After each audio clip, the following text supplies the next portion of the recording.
Today's project in the shop is I'm going to dye the carpet in our 67 Mustang notchback. I picked this car up just a few weeks ago. A gentleman was looking to sell it, and it's a cute little car. It's a nice shape. It had been restored a number of years ago and just sat and hardly was driven. It's got a little 206 cylinder in it, a little automatic.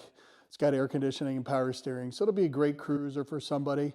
My thinking was, here's a great car that somebody's already done the expensive hard work on, but there's some little touches that really need to be done to just to make it that much nicer, and one of which is the carpet. The carpet is, I believe, original. It's in exceptionally good shape, but it's faded. And instead of spending the money to replace the carpet, which I think is unnecessary, I'm going to re-dye it. I've never done that before. I've certainly used this same product from SEM. It's called SEM Color Coat. It's in Landau Black. I've used it on different interior pieces through the years. I use a lot of SEM product. I like it. No, I'm not sponsored or anything like that, but I like their product. It's good quality. And I'm told that this Landau Black also works well on carpet. So we're going to give that a shot today and see how it goes. And hopefully just knock the interior up one more notch and make it look that much better. On these vintage Mustangs, the front seats are held into place by 4 studs per seat that go through the floor. So you need to get it up in the air, either on jack stands or a lift if you've got one, and remove the round plastic cover for these things, and that'll give you access to some 1/2-inch nuts that need to come off. So if you use a deep well 1/2-inch socket with an extension, that'll give you the access you need to get these things unscrewed.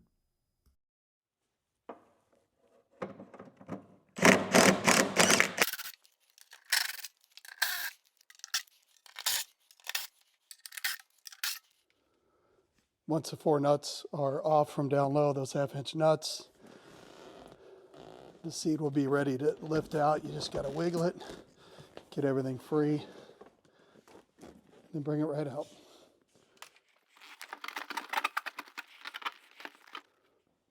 The rear seats on these cars are pretty much all the old cars, from this time period, 60s and 70s. There's no hardware holding them in. You just got to muscle them a little bit. If you push in and pull up, it should pop right out of place, just like that. My attitude about carpet is it should just not be noticed.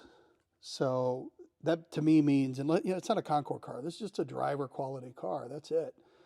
So it needs to be nice, but it doesn't need to be Concours quality. And this dye will get it back to where you don't notice it. The problem is beforehand, when you looked at the rest of the interior, it's in pretty good shape, and the carpet just jumped out at you as kind of an eyesore. So this will make it not jump out and not be noticeable anymore, which is, for this project, what I'm interested in.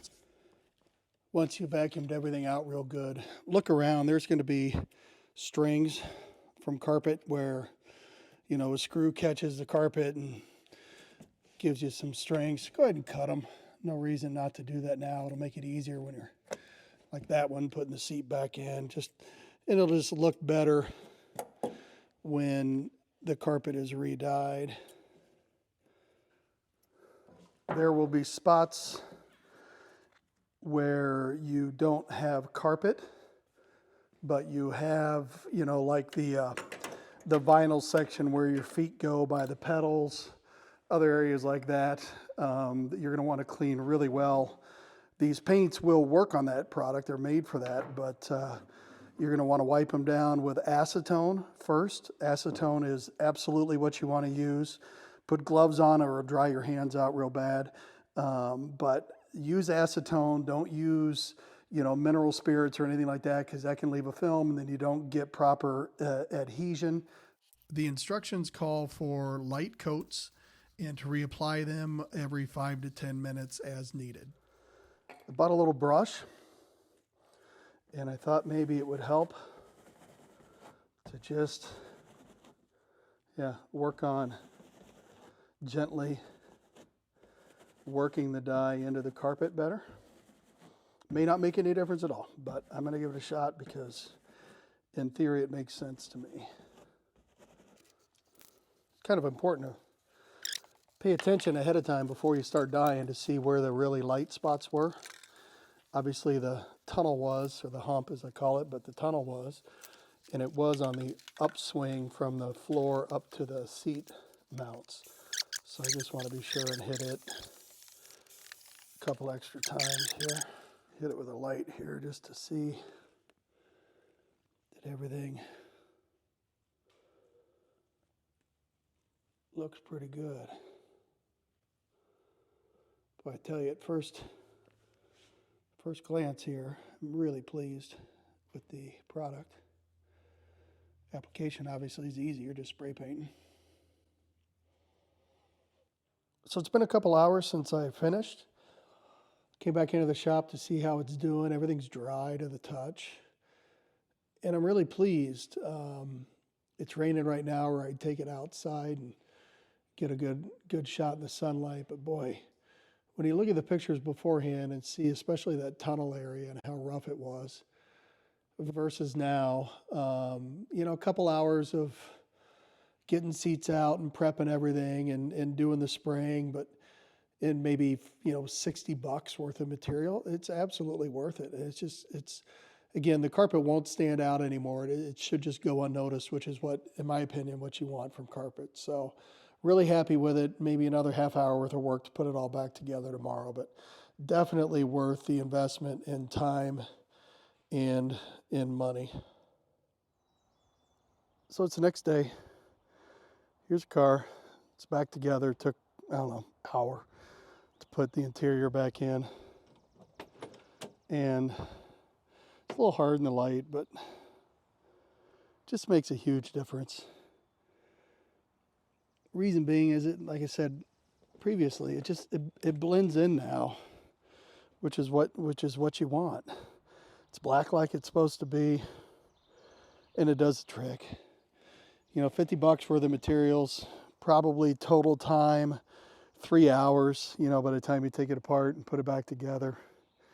And it just made a significant difference, well worth the investment of time and money. The key is prep, no different than any other painting type of event, but you prep it, take your time, tape some things off.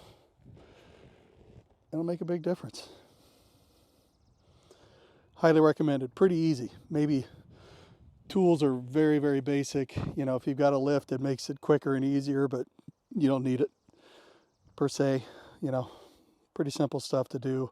On the toughness scale, of which I don't know what the toughness scale is, but I'd say it's like a 5 out of a 10. It's pretty simple stuff.